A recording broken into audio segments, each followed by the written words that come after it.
Good afternoon. Ladies and gentlemen, too many of us are doing jobs that frankly we hate. So the question is, how do we find our calling? How do we find the kind of work that we should be doing that would enable us to flourish? Let's face it, most of us find the work that we do through a mixture of luck, accidents, suggestions, and so forth. We call it strategy. What I'd like to do this afternoon is share with you some tools based upon my experience of strategy that might help us find out how we can better find our calling. However, just to be clear about this, as my friend Professor David Collins says, I'm certainly not an expert. Just like the rest of you, I'm deeply immersed in this as much as you are. The first concept I'd like to share with you is the idea of flow. This is an idea that originally comes from a Hungarian thinker, but has been kind of popularized by big management gurus like Daniel Pink, Oliver James, and some of the others.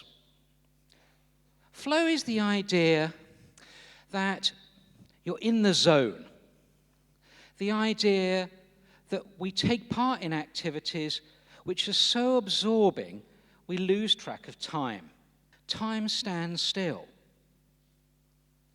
Can you think of any activities where time stands still for you? Think about when you were a child. What were those things that made time stand still for you? Was it playing a musical instrument? Was it being an actress, getting on stage? Was it playing a sport? Was it just climbing trees? Sometimes we're lucky enough to get these unexpected feelings of belonging that give us an insight into what is flow. When I was 17 years old, it was a couple of years ago now, I was visiting different universities, trying to work out which university I wanted to go to. Within a few minutes of walking onto the campus of the University of Hull, I knew this is where I wanted to be. I had this strange feeling of coming home. Have you ever felt that way? Any of you ever had that experience? Yeah, some of you. Whenever I go back to the University of Hull, I walk around the campus or I'm involved in activities there, I still get the same feeling, the same sense of belonging. It's still a village of the mind.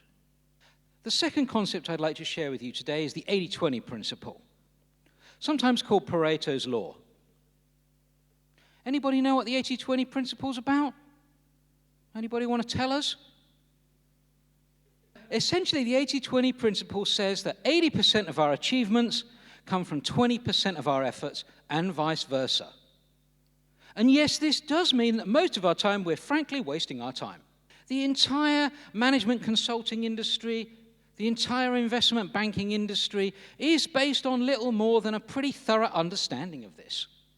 When they talk about clever things like business turnarounds, what they're really talking about is trying to flip the 80-20 principle as much as they can. Because if they can, they're going to make a ton of money. But this applies at the level of the individual too. We can't all be good at everything. It'd be nice if we could, but actually, most of us are pretty good at a surprisingly narrow range of things.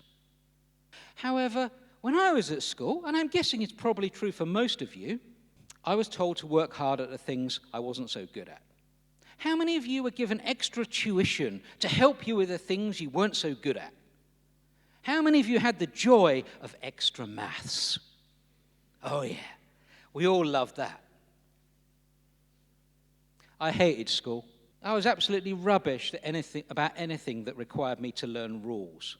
Mathematics, physics, languages, they were a mystery to me, and I struggled to pass them. In fact, I failed maths. You see, I'm not a logical person.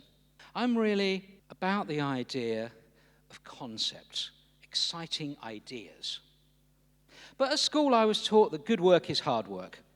And to make sure I learnt this, I had a part-time job as an agricultural labourer. Am fost un șoban. Serios.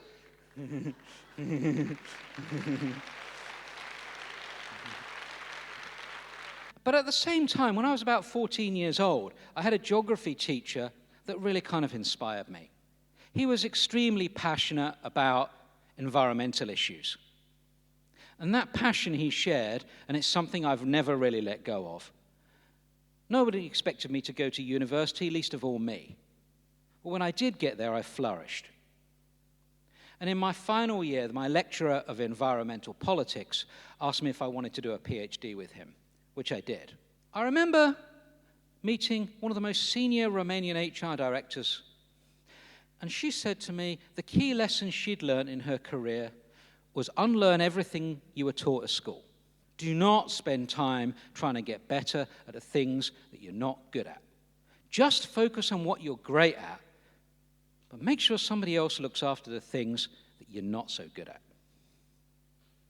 How many of you do jobs where you can honestly say that on a regular basis you are getting a profound sense of flow from the work that you do? You see, it's good to be lazy. Now, how many of you ever thought you'd hear an educator say that? It's good to be lazy, but if you're going to be lazy, you've got to be smart lazy. The question is whether it's better to work hard or think hard. I would suggest it's better to think about the things that you love. Spend your efforts there. I once used to work for an environmental investment bank. I came out of a client meeting once with my boss. And he said to me, "You know, Andy, I've realized something in this meeting." I said, "What's that?" And he said, "You can't read a balance sheet, can you, Andy?" Rather ashamedly, I said, "No, sorry, I can't, James." And James turned around to me and said, "I don't get it, Andy. You're quite a good deal maker. How come?" And I said, "Well, you see, James, to me, a deal is a conference table. If I can work out who needs to sit where, maybe we can do this. If I can't, probably it won't work." And James said, "You know, Andy, I can't work out if that's the most brilliant thing I've ever heard or the most terrifying thing I've ever heard. But I know one thing, Andy, you're never going into a meeting like this again without a financial analyst." Third thing I want to share with you is that if you are going to build your life around what gives you flow, and you are going to focus on what you're great at, it's not going to be just about you. I thrive amongst people and ideas, but it only works when I'm supported by really caring, brilliant administrators. I remember once having a conversation with a senior academic, and he said to me, "Look around this campus. What would you do with these people if they didn't work here? I mean, seriously, this is not an expensive educational institution. This is a cheap care in the community program. These people should be locked up if they weren't here. What do you need in order for you to focus on your flow? Do you organize your work according to who you really are? Or do you spend your life bending yourself to the machine? I like adventures. I always have. Sometimes adventures of extreme sport, sometimes adventures of the mind. I've been caving since I was 6 years old, speleology. And I came in when I was doing my PhD to do a caving expedition in Romania with a student caving club from Cluj. Cluj was a bit different in 1994 than it is today, just slightly. But even that didn't prepare me for living and working in Romania in the 1990s. The trouble is, you see, in the absence of a logical mind, I don't have one, and an expat salary, which I didn't have, what was I going to do? What I actually did was spend my time using the critical thinking I'd learned in my PhD to help managers and executives to think about how they needed to grow, not just how they needed to make money now. What I'd learned in my PhD was an idea called stewardship. And stewardship is about the idea that we want to grow and we want to conserve at the same time. The complete opposite of what 90s Romania was like in the 90s, where everything was transactional. And I was living in Bucharest, and it doesn't really get much more transactional than 90s Bucharest. And at that time, I started doing a project for a large multinational company. They were bored of going to the mountains, doing the usual team-building stuff that I'd done loads of times, they'd done loads of times. We did a project bringing managers and street children together. It was incredibly powerful. And the usual stuff about why does he have that car, why does she have that office, all disappeared. In fact, a film was made about a project which was screened at their global annual conference. People cried. The project was awarded Best HR Project in the World, Most Innovative Business Project in the World, and the global board donated $100,000 to invest in street children in Bucharest. Do you do anything like this in your business? Do you think that might give you a sense of flow, sense of purpose?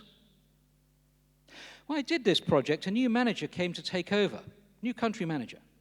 He decided he was going to make his name by building the bottom line, performance, profit. Anything that wasn't immediately about profit got scrapped. They scrapped the project. What do you think happened to the business? Do you think it flourished? Do you think the people loved it? No. Actually, what happened was staff turnover went up.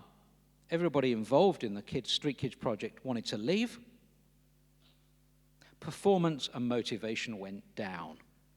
The question is work most rewarding when it pays well or when it nourishes your soul? When it provides a sense of purpose or flow? Is work a means or is it just about the money, an end in itself? I've been immensely privileged. I've been around the world teaching MBA students and sharing with them the experience that I had when I first walked on that campus in Hull. However, the key to this has been my colleague Bianca. She's a sensible, grown-up, well-organized person. In fact, exactly the opposite to me, who's a child.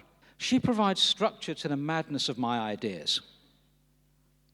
And when we first started working together, I asked her to go to Hull and work with the secretaries there, who, although they're called secretaries, are in fact the deans of the university. They make it work. They make it possible for the academics to construct a village of the mind. More recently, the Geographical Association in London asked me to contribute to a book about climate change. In fact, it's a book that is designed to help geography teachers teach high school kids about climate change and how they can engage with it. That is my calling. What's yours? Thank you very much.